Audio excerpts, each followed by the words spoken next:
പടവെല്ലാം തകർന്നു. അതല്ലല്ലോ, പിന്നെ പടവലത്തൊന്നും മേടിച്ചോണ്ടായിരുന്നു പാലയുടെ തകർന്നേ. അതൊക്കെ വിളിക്കണ ഇപ്പൊ വരി, എനിക്ക് അറിഞ്ഞൂടാ, ഞാൻ പോവാ. ഞാൻ വിളിക്കട്ടെ. എന്തിനാ പിള്ളേരെ കിടന്ന് വിളിച്ചു പോന്നേ? താഴോട്ടൊന്ന് നോക്കൂ. അവിടെ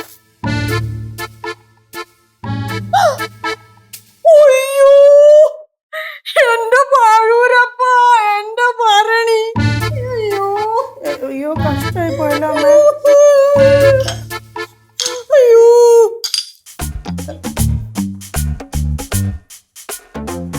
സത്യം പറ, ഇതാരാ പൊട്ടിച്ചേ? സത്യം പറഞ്ഞോണം, ഇതാരാ പൊട്ടിച്ചേന്ന്? என்னம்மா என்னைய பார்த்துட்டு சொல்றீங்க? நான் எல்லாம் உடைக்கல. யார் உடைச்சீங்கன்னு சொல்லுங்களேன். ആരാ പൊട്ടിച്ചതെന്ന് പറ. ആരാ പൊട്ടിച്ചെന്നൊന്ന് പറ.